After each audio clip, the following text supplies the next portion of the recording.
Photo FX. The second season of Ryan Murphy's American crime story anthology series, titled The Assassination of Gianni Versace, explores the titular designer's brutal 1997 murder at the hands of serial killer Andrew Cunanan. We're walking through all 9 episodes with Miami Herald editorial board member Luisa Yanez, who reported on the crime and its aftermath over several years for the Sun-Sentinel's Miami bureau, in an effort to identify what ACS Versace handles with care versus when it deviates from documented fact and common perception.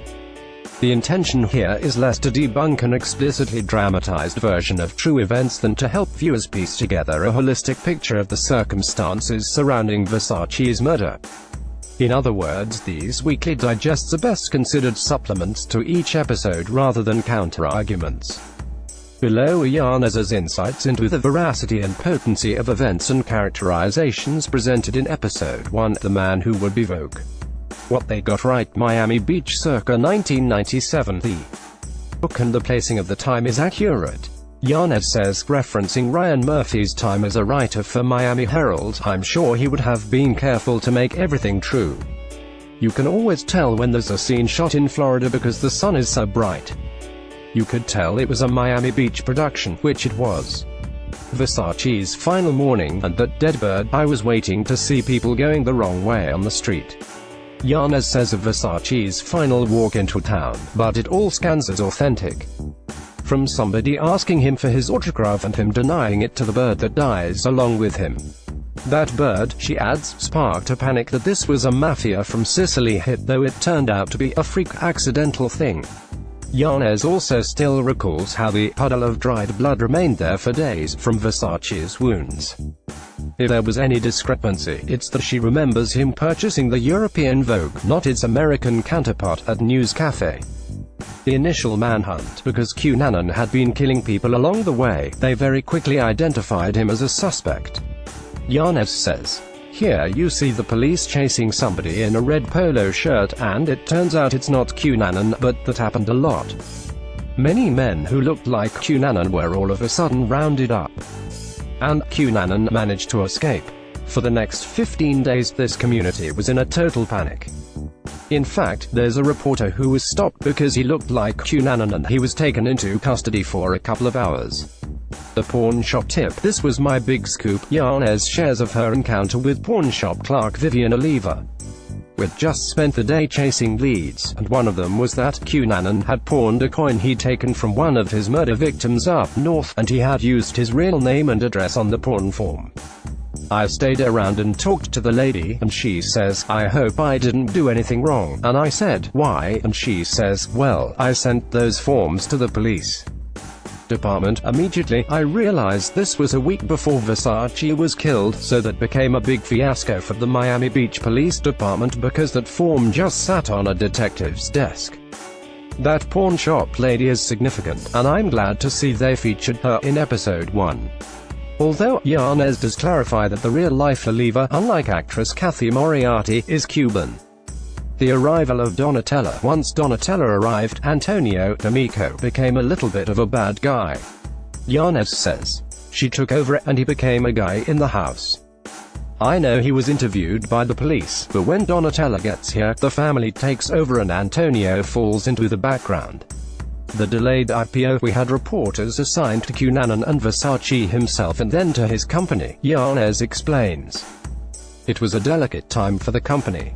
That came out when we started looking into Versace's business, thinking this was a mafia hit, looking for that angle. Cunanan's never-ending weather waxing on about his father's pineapple plantations or aspirations as a novelist. Cunanan was notorious as a grand fabricator. In truth, his father was living far from luxury in the Philippines. That's the thing with Cunanan," Yanez says. "He would make these stories up about his life, and as we found out later, half of it was a lie. He made it so difficult to get a grasp of who he was. What they took liberties with the meeting between Cunanan and Versace. Yanez is generally lauding of Maureen Orth's reporting for Vanity Fair, which led to her 1999 book Vulgar Favors, the primary source material for Assassination, ACS. But on the question of whether Cunanan and Versace became acquainted in 1990 in San Francisco and over post-opera drinks in Paris, she is somewhat equivocal. Auth managed to find that they did have a past. Yanez says, "That was the only explanation as to why did you pick Versace." As far as the veracity of Auth's account, Yanez affirms she has no dispute, except that Auth is the only one who found a solid link. "It was always very hazy for the rest of us. We could never say, yes, they met, yes, they knew each other, she did. We could never contradict, and other newspapers couldn't either. How the shooting happened, we never knew what Versace said." Yanez says about the designer's final word. The episode suggests that Versace had turned and faced Cunanan, but the autopsy results clearly state he was shot from behind in the back of the head. Supposedly he was ambushed. So that's artistic license to have him say, no. The assumption at the time was Versace didn't know what hit him. Who witnessed the murder? The episode shows that there's nobody around and Cunanan walks right up to him, Yanez says. "I think, in reality, there were some people around and they did notice a guy in a red cap but didn't pay much attention to him. People who heard the shot and turned and then saw what happened afterward, not the actual shooting. The AIDS rumors, that was a big rumor with Versace and Cunanan," Yanez says. And ultimately Cunanan did not have AIDS. Whether Versace had AIDS is one of those questions we could never get a solid answer to. The specter of AIDS did play a role for both of them. In regards to the episode depicting Versace taking prescription medication and Donatella referencing her brother being sick, Yanez notes, "It's one of the many questions to this. They're hinting there was something wrong with him." She adds that AIDS was an angle we all pursued, even if ultimately inconclusive. The Polaroid photo of Versace's body, there was never a picture or anything like that, Yanez says, of Versace being placed on agony by the paramedics. As a result, she's skeptical that a man snapped a Polaroid shot of the designer in his last moments alive. The most famous picture is when the lead detective, Paul Scrimshaw, arrives and you see him near the puddle of blood. Back then, you know, not everyone had a cell phone. The magazine ad dipped in Versace's blood. Newsweek did report that a fan ripped Versace ads from a glossy magazine and daubed them in the designer's blood, but it's doubtful the display occurred as depicted in A Man Who Would Be Vogue. That area was sealed off for days.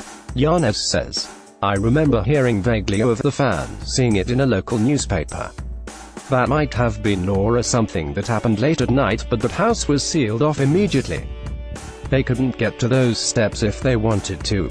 Gianni Versace's final outfit at the time, we didn't say, oh, he was wearing his own design. Yanez says about the image of Versace on the operating table, his black t-shirt, emblazoned with his line signature Medusa logo, being cut up the middle. Actor Edgar Ramirez is also outfitted in white shorts for the scene. Versace, however, is documented as having worn a white tee and black shorts that morning. Adds Yanez, "I don't think he was wearing his brand